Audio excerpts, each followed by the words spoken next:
அனைவருக்கும்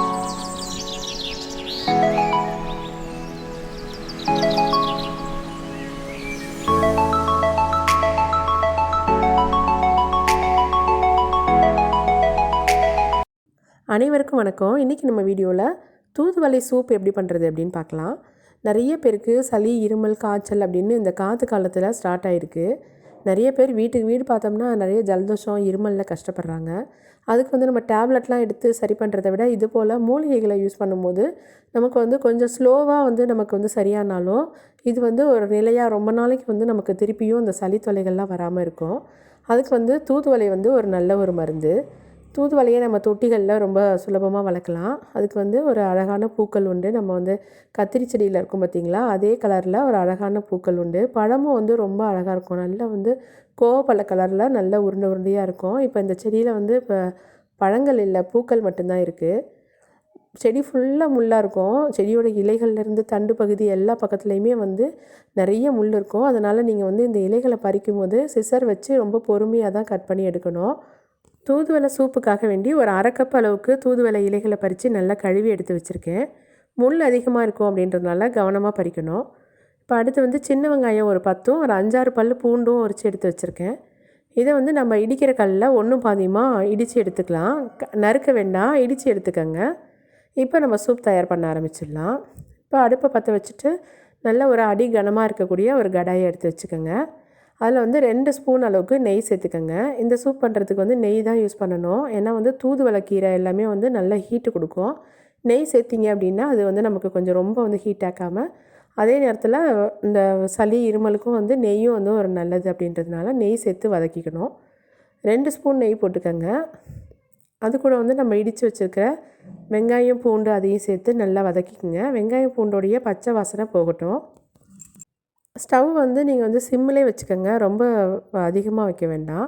ஏன்னா அது கருகக்கூடாது, வதங்கணுமே தவிர கொஞ்சம் கூட கருகக்கூடாது. ரொம்ப கருகிருச்சு அப்படின்னா சூப்புடைய டேஸ்ட்டும் மாறிடும். அதனால் நம்ம சிம்மில் வச்சு நீங்கள் அப்படியே லேசாக வதக்கி விடுங்க. 1 நிமிஷம் வதக்குனிங்கன்னா போதும், அதோடய பச்சை வாசனையெல்லாம் போயிடும்.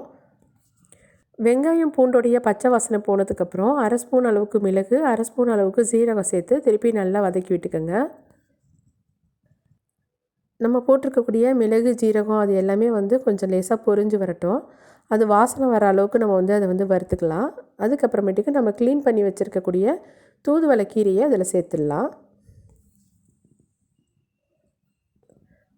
இப்போயும் ஸ்டவ் ஸ்பீட் வைக்க வேண்டாம், சிம்மிலே இருக்கட்டும். அப்படியே எல்லாத்தையும் ஒன்றா சேர்த்து அப்படியே வதக்கி விடுங்க. ஒரு 2 நிமிஷம் அந்த அளவுக்கு அப்படியே கொஞ்சம் வதக்கி விட்டிங்கன்னா அந்த எல்லாமே நல்லா பச்சை வாசனையெல்லாம் போய் நல்லா ஒன்றா சேர்ந்து வரும். அந்த சமயத்தில் கொஞ்சமாக உப்பு சேர்த்துக்கங்க. இதுக்கு கல் உப்பு தான் சேர்க்கணும், தூள் உப்பு சேர்க்க வேண்டாம். கல் உப்பு கொஞ்சமாக போட்டுக்கோங்க. உங்களுக்கு கொஞ்சம் கம்மியாக இருந்துச்சு அப்படின்னா நீங்கள் சூப்பாக வடிகட்டினதுக்கப்புறம் அப்புறமா கூட சேர்த்துக்கலாம். நிறைய போட்டுற வேண்டாம்.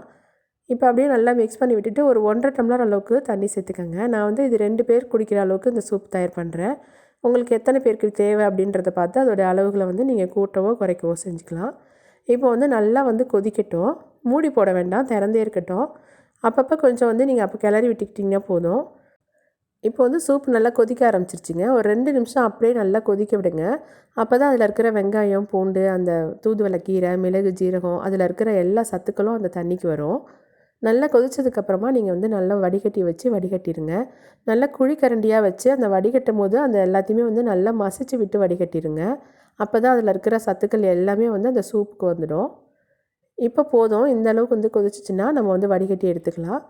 இப்போ உங்களுக்கு மிளகுத்தூளோ உப்போ தேவைப்பட்டுச்சு அப்படின்னா கொஞ்சமாக சேர்த்துக்கலாம். இல்லை தேவையில்லை அப்படின்னாலும் நீங்கள் அப்படியே குடிக்கலாம்.